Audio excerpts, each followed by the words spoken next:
have... I'm going to eat a little bit because I haven't eaten all day, really. Alright, what's our next beer? How about you pick this one? You pick the next one. You said that your first choice would be an IPA you hadn't had before. True. Well... Our favourite brewery, Genius Brewing, #adulting. This is a guava IPA with Citra, Cascade, and Warrior hops. Interesting. So guava, that's a type of cactus, isn't it? Or is it a type of fruit? It's type of fruit. So, did you have this the other night? I think I did. Where is Dave? Oh. Man. Hold on. Luckily, I'm in my 20s, so I keep a bottle opener on my keys. By that logic, I'm in my 20s too.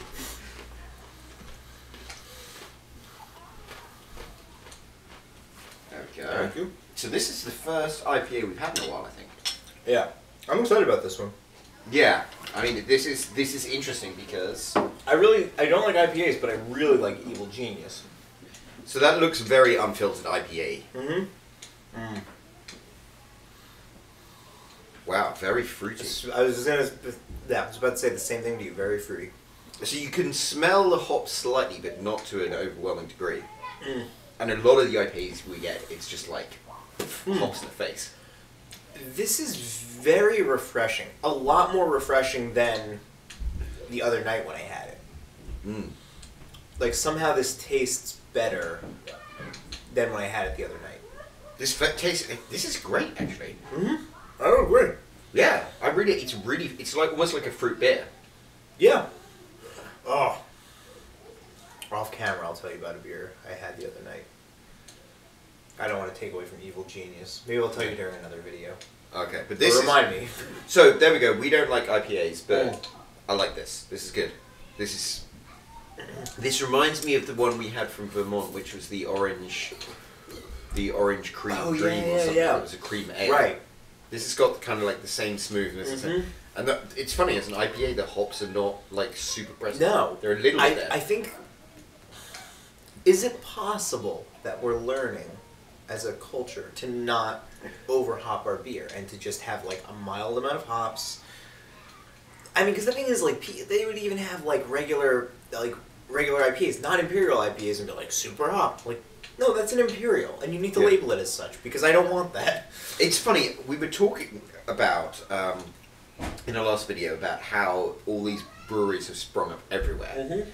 Now in France, they love their sauces with their meats because it covered up bad meat. And I think to a certain extent, the reason IPAs are so popular is if you just super hop everything, then you screw something up, then you...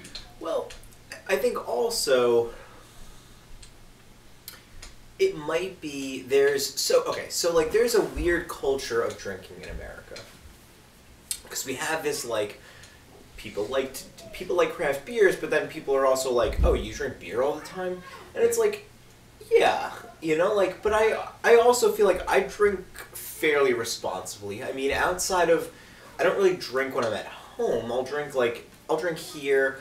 I'll drink like when I cook dinner at home. I'll have a couple glasses of wine, but I'm not like getting sloshed every night. You know, and I think that's what people immediately go to is like, you know, you drink, like, if you drink on a daily basis, it's like this is a terrible thing, and like it isn't necessarily that. And I think that looping back to my point with the hops were meant to keep it longer. Yep. So I think that if you can keep a beer longer, like if you're not going to drink every day and you're able to like, hey, we're going to push IPAs because IPAs are going to last longer. There's going to be more of it. There's going to be a better freshness to it because of the hops, and you don't have to feel guilty about like not drinking it right away. I don't know how much of that factors in. That could be a complete tinfoil hat conspiracy theory, but it makes sense. Well, also just from a sales point of view, one of the problems they have is people will sell beer and then it won't actually sell. Totally. Yeah. And then this way, you know, because there's the liquor store you go to that has mold growing on the bottles all the time. Yeah, but the thing is, like, I bought a bottle of Muscadet that was like super, super old, and it tasted revolting. Whereas if you buy an IPA that's past its sell by date, you probably don't even notice. 100%. I agree with that. And I think other types of beers. It's funny, you bought that Yeah. growler back from Ohio, Yeah. and that beer was amazing because Yeah. it was literally fresh poured, 12 hours earlier. Yeah.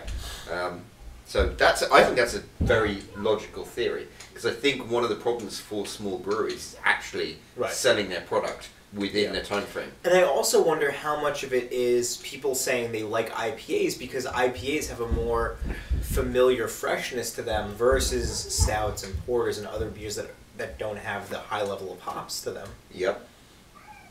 I don't know. That's a really... We went deep on the last video, but even this one, like, I may have stumbled across something here. I think that's really that's an article. Big Hops is Big coming Hops after me now. conspiracy, yeah. Yeah. So, well, on that note, we will see you next week. Enjoy